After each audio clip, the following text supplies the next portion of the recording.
souvent, c'est vrai que quand on fait quelque chose, on n'est souvent pas satisfait, on trouve toujours que... Enfin moi, c'est un peu l'histoire de ma vie. Quand j'étais aux Beaux-Arts, quand je créais quelque chose, je trouvais ça nul, je trouvais que ça me plaisait pas, que c'était pas à la hauteur de mes espérances. Enfin, j'imagine que c'est pareil pour toi, ça nous est arrivé à tous de vivre ça. Et c'est compliqué parce que souvent on passe du temps à prévoir des projets, alors quand c'est des œuvres d'art, on les imagine dans sa tête, on fait des croquis, on fait des essais, on fait des tests. On a bien en tête le projet, on est sûr de ce qu'on va faire, de ce qu'on va proposer. Et puis finalement, après avoir passé des heures et peut-être des jours à faire la chose en question, et ben on se retrouve déçu, on trouve que l'œuvre d'art est moche, que la peinture est mal réalisée, que la sculpture ça va pas, qu'on n'a pas utilisé les matériaux qu'on voulait utiliser au départ parce que je sais pas, parce qu'on n'a pas eu les moyens de les acheter, parce qu'on les a pas trouvés dans les magasins. Et finalement, ce qu'on voulait créer au départ, ça ressemble pas du tout à ce qu'on crée à la fin. Et on se trouve déçu et on trouve que ce qu'on a fait est nul. On a envie de tout recommencer. Et c'est vrai que moi, c'est quelque chose que dont j'ai vraiment souffert quand j'étais aux Beaux-Arts, c'est le fait que ce que je faisais ne me plaisait pas, que mon travail artistique n'était pas à la hauteur de mes espérances. Et j'imagine que ça a été ton cas aussi. C'est tout un questionnement qui s'applique bien sûr à des tas d'autres domaines que l'art. Hein. Ça peut s'appliquer à l'entrepreneuriat, à l'artisanat, à toutes sortes de métiers, toutes sortes de choses qu'on peut faire dans la vie. Et j'ai identifié quelques causes, quelques raisons qui peuvent expliquer tout ça. Déjà, si tu trouves que ce que tu fais est nul, ça veut dire déjà que tu compares souvent soit à ce que tu as fait avant, donc tu te bases sur ton expérience passée, et donc c'est pas intéressant parce que la création en fait c'est l'inverse de l'expérience. Créer, c'est proposer quelque chose de nouveau, c'est essayer des choses, et autant dans des domaines, par exemple dans l'industrie, c'est sûr qu'on se base sur l'expérience pour proposer le produit suivant, pour proposer En médecine, par exemple, si on a trouvé un médicament et qu'on veut en trouver un autre pour la même maladie, forcément, on va se baser sur les recherches qu'on a fait avant, sur les brevets qu'on a obtenus, par exemple. Mais pour tout ce qui est artistique, c'est un peu différent parce que tu l'as bien vu quand on parlait des références aussi, si on se base trop sur ce qu'on a fait avant, sur les expériences qu'on a eues, sur les références qu'on a regardées, on se retrouve à copier, on se retrouve à pas innover. Et dans un sens, pour continuer là-dessus, dans un deuxième point, si tu juges que ce que tu fais, j'ai déjà donné le truc, mais si tu estimes que ce que tu fais est nul, c'est que tu portes un jugement déjà sur tes créations. Et s'il y a bien un truc qui est important quand on est artiste, c'est justement de pas trop juger ses œuvres d'art. Déjà, quand on parle d'œuvres d'art, ça met déjà la barre vachement haute parce qu'on se dit waouh, je vais faire des œuvres d'art, tu vois, je vais faire un Rembrandt, je vais faire un Picasso, je vais faire un Monet et tout de suite on se met la pression parce que déjà aussi on se base sur des œuvres d'art qu'on a vues dans les musées, dans des livres d'art, dans des catalogues, et ces œuvres d'art, elles ont été sélectionnées parce que c'est les meilleures au monde. Et les artistes qui les ont fait, ils en ont fait des tonnes qui étaient moches, qui étaient ratées et qui correspondaient pas à leurs attentes. Ils en ont fait énormément. Alors, si tu me connais pas encore, Je t'aide à devenir un artiste accompli en dehors du système. J'envoie un email par jour où je donne des conseils créatifs, des conseils pour devenir une meilleure version de toi-même et pour te développer spirituellement, artistiquement. Et donc si tu n'es pas encore abonné, c'est le premier lien en barre d'infos. Et sache que tu rates énormément de choses, tu as déjà raté tous les emails de cette semaine, donc n'hésite pas à t'inscrire, c'est totalement gratuit et tu peux te désabonner quand tu veux. Et si tu estimes que ton travail n'est pas assez bon, c'est parce que souvent tu vas le juger par rapport à celui des autres. Donc ça peut être par rapport à celui des artistes qui t'entourent, si tu es aux Beaux-Arts, si tu fais partie d'un groupe de personnes. Tu peux te comparer forcément, ou alors tu vas peut-être juger par rapport aux artistes que tu vois dans les musées, que tu vois dans les livres d'art, et tout de suite ça va te mettre la pression parce que ce qui est dans les catalogues, ce qui est dans les livres d'art, c'est vraiment, ou dans les musées, c'est le meilleur de ces artistes-là.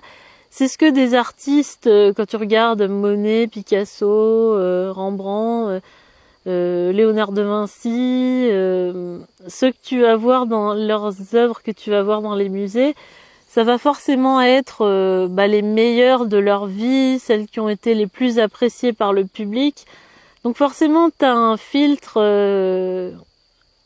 c'est une sélection draconienne en fait.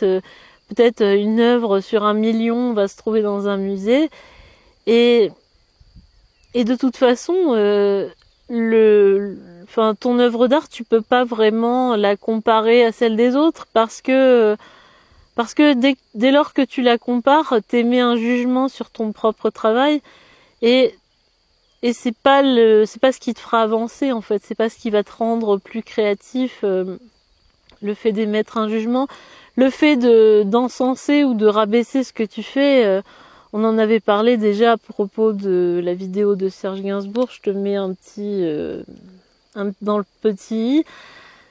Ça va surtout flatter ton ego ou alors l'humilier, le desservir, mais ça va pas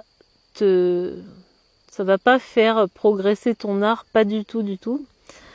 Et puis et si t'apprécies pas aussi ce que tu fais, si tu as du mal à apprécier ton travail artistique, peut-être aussi que c'est un problème de travail, peut-être justement que t'as pas assez travaillé, que t'en as pas assez fait. Je l'ai déjà dit plein de fois, mais les grands artistes qu'on connaît, c'est des artistes, je me fais piquer par une bête, c'est sympa. Les artistes qu'on connaît, c'est ce qu'on connaît aujourd'hui. Picasso, il a fait plus d'une centaine de toiles, enfin peut-être plus, et ce qu'il a voulu faire, l'essence de son travail, elle est pas venue en un jour, et c'est le conseil que je pourrais te donner si t'arrives pas à obtenir ce que tu veux. C'est pas parce que tu vas faire un tableau, c'est pas parce que tu vas acheter une toile un jour et que tu vas te dire ouais ça y est je vais peindre, j'ai envie d'être artiste, ça y est j'ai tout dans la tête, je vais retranscrire ce que j'ai dans la tête. C'est pas comme ça que tu vas réussir, c'est pas en faisant une œuvre d'art et en rangeant tes pinceaux que tu vas arriver à ce que tu veux. Et ça pour moi ça me paraît assez évident maintenant quand j'y réfléchis. Plus le temps avance et plus ça me paraît évident. Mais c'est vrai qu'on a un peu l'idée que y a les génies, ceux qui arrivent à trouver leur style. On a des énormes préjugés, des énormes clichés sur les artistes, comme quoi quand on a du talent, ça y est, on trouve son style de peinture, on trouve la manière de représenter les choses et ça y est, on fait un chef-d'œuvre et on devient connu, on gagne de l'argent. Mais non, c'est pas du tout ça. L'artiste, retranscrire sa sensibilité, retranscrire son sentiment du monde, c'est le travail de toute une vie. Et si ce que tu fais ne te plaît pas actuellement, peut-être qu'il faut changer un certain nombre de choses. Peut-être qu'il faut que tu vois ton travail différemment, que tu essayes d'autres techniques et peut-être que tu changes de médium aussi si tu fais de la peinture et que ça te parle pas, il faudrait peut-être essayer autre chose. Mais ce que je te conseillerais avant tout, c'est de persévérer. Les plus grands romans ne sont pas faits en un jour et les plus grands peintres ont mis une vie pour travailler, ils ont mis une vie pour arriver à matérialiser ce qu'ils avaient dans la tête. Donc prends patience, garde le courage pour ce que tu veux et pour ce que tu veux devenir. D'ailleurs, c'est pareil pour les entrepreneurs, pour les business. C'est assez rare qu'on réussisse du premier coup. C'est assez rare qu'à partir d'une idée, on arrive à créer quelque chose de rentable tout de suite. Les meilleurs business, c'est pas ceux qu'on croit qui les ont créés. Facebook, c'est pas Mark Zuckerberg qui a créé les réseaux sociaux. Simplement, il les a rendus plus pratiques, plus intéressants, plus fonctionnels. C'est pas parce que c'est pas le premier qui a une idée qui est en capacité de la réussir et de gagner toute sa vie de l'argent grâce à ça. Et dis-toi bien que si tu as une idée artistique, si tu as un projet quelconque, peut-être qu'il te faudra toute une vie pour le construire et c'est là peut-être qu'on verra les vrais artistes, ceux qui arriveront à persévérer, les autres, ceux qui se décourageront.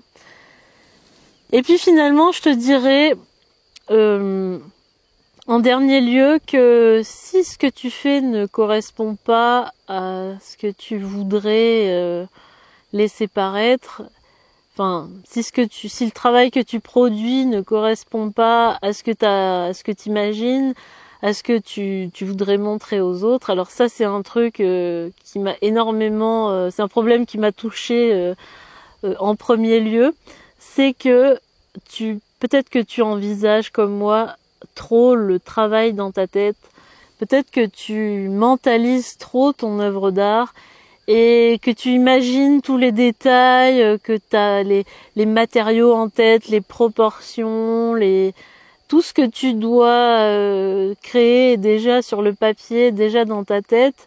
Et évidemment, forcément, quand tu vas réaliser l'œuvre d'art, tu vas te rendre compte que comme je te disais tout à l'heure, t'as pas les matériaux que tu veux, tu les trouves pas dans les magasins, t'as pas la technique qu'il faut aussi. Peut-être que moi c'était mon cas quand j'étais en DNAP, je voulais faire une énorme installation pour mon diplôme dans laquelle j'aurais fait une performance, un truc de fou quoi.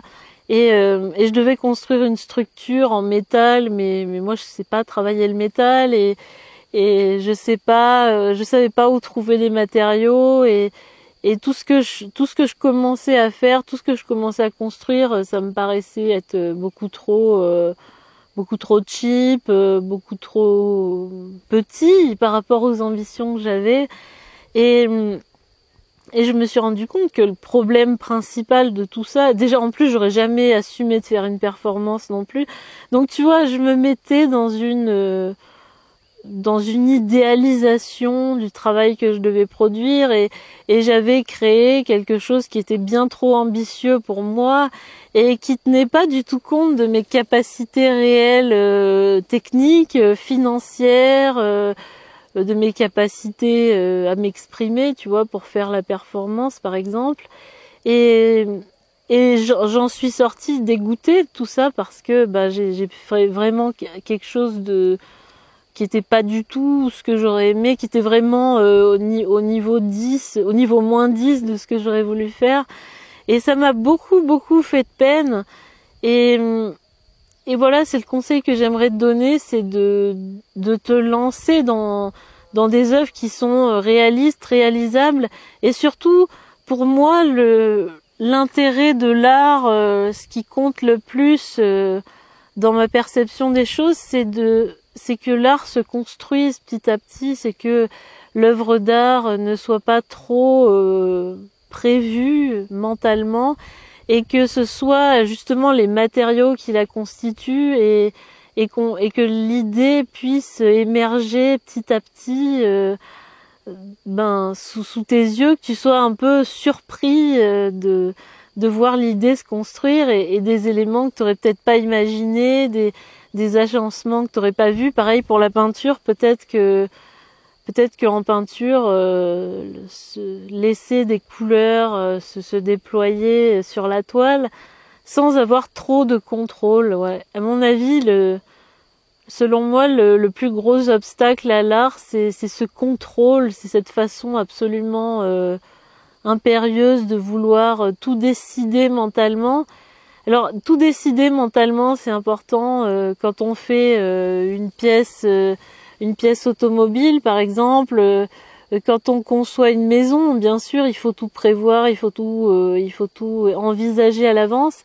Mais quand il s'agit d'une œuvre d'art, quand il s'agit de quelque chose de libre et de quand même spirituel, quand même l'art n'est pas totalement lié à une conception technique. L'art échappe un peu à tout ça.